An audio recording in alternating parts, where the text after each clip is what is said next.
So I'm just going to quickly show you how I do the head. I know I've put various head videos up already, and you've probably seen enough of how I do my head. But anyway, yeah, I thought I would do it. Obviously, I'm working with a slightly damp coat this time, so that's slightly different. As with the pet groom, well, first of all, I've trimmed around his ears. Combed it through, combed that back, and just pulled the hair on the upper eyelid forward. I have actually already trimmed it, but I'm just going to show you what I did, and then I'm just going to take that corner bit out. Keep pulling that forward and make sure you've got all of that. By doing that, you're creating a sort of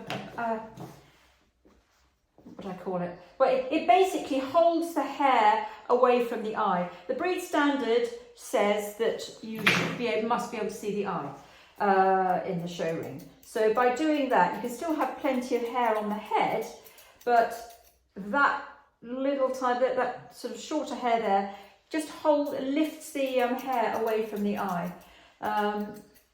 So I'm now going to pull it forward again. I have blended it, so far, I'll do a bit more here. So blending into the length on the neck.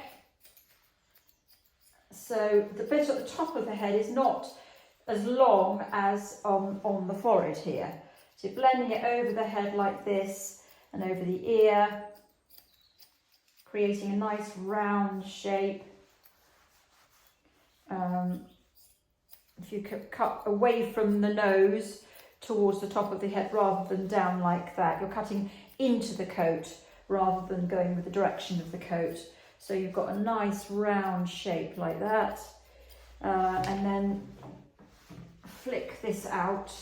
I'm going to use blenders here, which is the one straight sided scissor and the other with the teeth, and then just blend it round like that to the ear.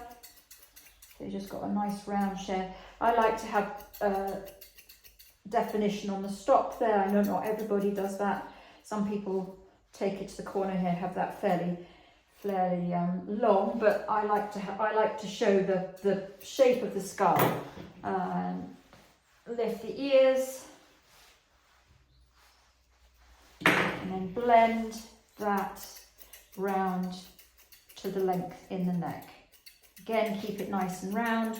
You want to make the dog's head look nice and strong, nice strong skull. They've got lovely broad skulls, these Lagotto, so why not emphasize it? I mean, you don't want too much hair on the head, but just enough to show the shape of the head. Now his ears, flick it out. I'm a bit damp, so it's not particularly brilliant.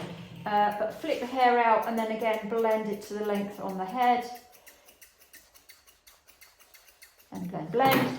And then I tend to take the back of the ear.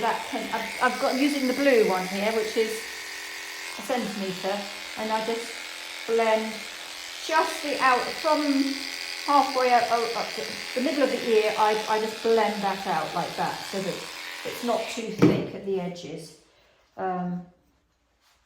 So the inside of the ear I've done with, I cut with the straight scissors to about that point, and then here I just blend so that you've got a soft finish. You haven't got a hard sort of edge, which you would have with the straight scissors. So that way the hair just blends into the side of the head, so the ear merges into the side of the head. Muzzle, pull that, comb that through.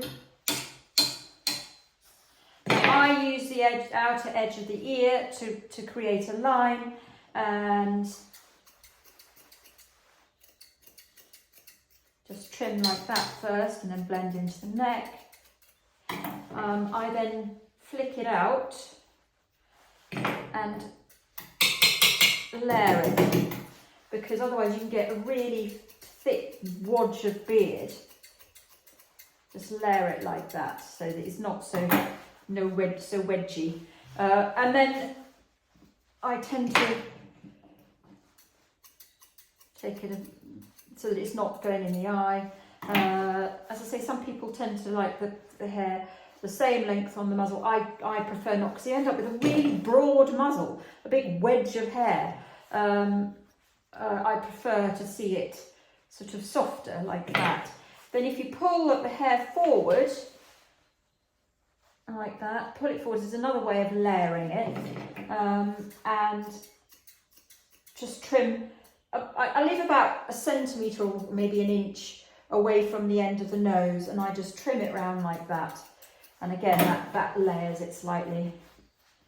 I mean, it looks short on the eye now, but you know, we've got 5 weeks till the next show, so it wouldn't be as short as this for a show. But that's basically how I create the shape of my head.